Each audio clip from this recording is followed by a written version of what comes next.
Hoje vamos analisar o episódio 9, de Sakamoto Days, o nono dia na vida de Sakamoto em seu cotidiano, No subsolo, Sakamoto ele luta contra um homem-arma.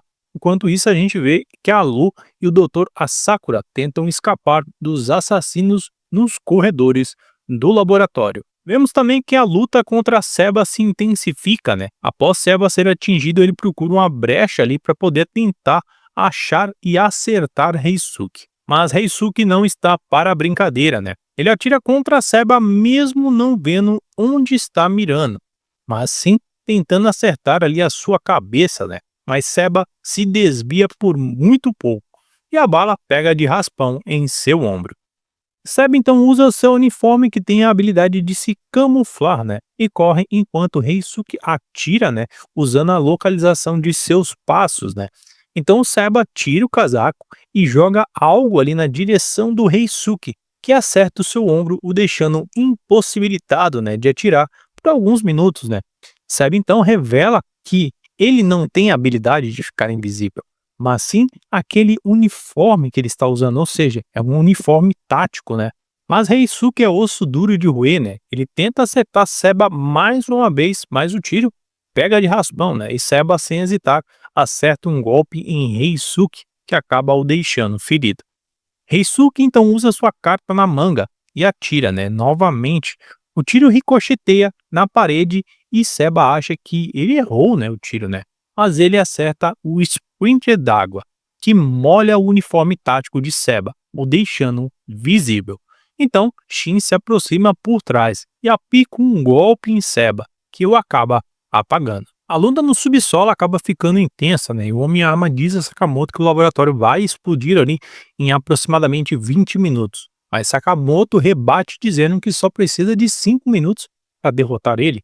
E saca do bolso um armamento fundamental para essa luta, Uma lapiseira, um cupom e um colante. O assassino dá risada de Sakamoto, mas simplesmente Sakamoto é um gênio, Ele lança o grafite da lapiseira no olho do assassino, o deixando cego. E no outro olho, o Sakamoto acaba lançando um colante, que cola na cara dele, assim impossibilitando ele de ver o que está acontecendo à sua volta, já que as suas duas mãos estão transformadas em armas, ele não consegue remover o colante. Então Sakamoto se aproxima dele e o desfere um golpe muito poderoso, o jogando para longe.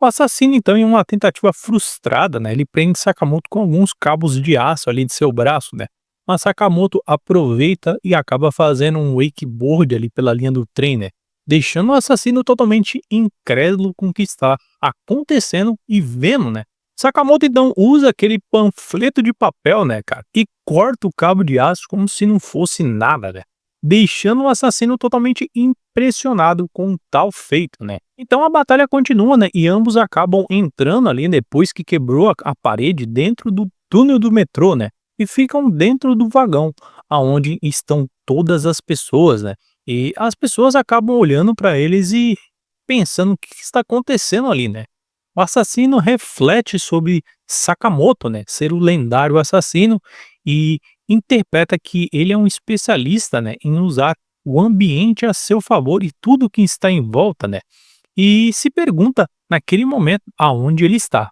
Mas Sakamoto está bem ao lado dele, o observando o tempo todo. Então a gente vê que Sakamoto voltou à sua forma antiga, magro e atlético. E já chega ali na voadora, na cara do assassino jogando contra o vidro, Sakamoto então fica cara a cara com o assassino no vão entre os dois vagões, Bem aquele ali no meio do eixo, No entre-eixo dos vagões, E Sakamoto desfere uma chuva de socos que nem mesmo o assassino consegue entender o que está acontecendo. Ele ficou totalmente perdido, cara. Acho que nem mesmo com GPS ele ia conseguir se achar.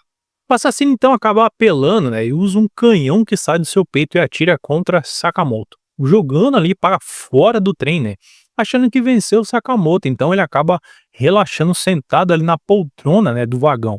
Mas Sakamoto não é assim, Sakamoto simplesmente pula de um trem para o outro em movimento. Sakamoto então volta para o vagão onde está o assassino, e espreita a sua presa ali sentada relaxando, O assassino não entende como Sakamoto voltou e começa a usar ali as pessoas inocentes do vagão, contra Sakamoto, jogando ela contra ele, né? Mas Sakamoto não vai deixar que ele machuque ninguém, né? E acaba salvando todas essas pessoas ali, né? Sakamoto então parte para a ofensiva, né? E acerta uma sequência de socos e chutes ali no assassino, né? E acaba derrotando-o facilmente, né? Enquanto isso, lá no laboratório a gente vê que o Asakura e a Lu tentam escapar do laboratório que está prestes a desmoronar.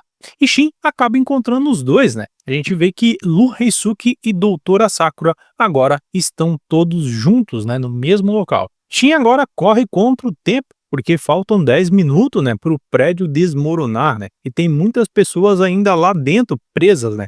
Mas Shin usa seus poderes para localizá-las, deixando Doutor Asakura orgulhoso, né, pelo seu projeto, né, de ter ali alguma pessoa usando a habilidade de telepatia. Enquanto na sala de segurança a gente vê o Senhor Shishiba e a Asari, né, os membros da ordem, procurando alguma coisa nos vídeos de segurança. Eles veem uma pessoa totalmente diferente, né, e podem ali acreditar que aquela pessoa é o Slurg, mas o vídeo está com defeitos, né, eles não conseguem reconhecer aquela pessoa. Shin e o Dr. Asakura continuam procurando as pessoas pelos corredores, mas ele acaba encontrando com um perigo ainda maior, né? A gente vê que o Slurg aparece bem na frente dele, à frente de Shin, que sente ali uma ameaça de morte iminente, né? Muito maior daquela que Sakamoto costuma fazer com Shin, né? O Slurg então se aproxima de Shin e diz o seguinte: para Shin mandar um recado, né, para Sakamoto. Diga a Sakamoto que eu mando lembranças. E depois some no vento, como se não estivesse ali. No final de tudo, o Shin consegue ajudar todos os cientistas, né, e as pessoas a sair do laboratório com vida. E todos ficam agradecidos a eles por isso, né? No final do dia, todos acabam voltando para casa são e salvos e desfrutam ali de um bom jantar em família, né, na casa de Sakamoto. E agora a gente vê que até mesmo o Reisuke vai estar ali, né, no meio dessa família, né? E a gente vai ter aí o Reisuke participando mais ali das atividades diárias do mercadinho de Sakamoto. Assim a gente conclui a análise do episódio 9 de Sakamoto Days, né?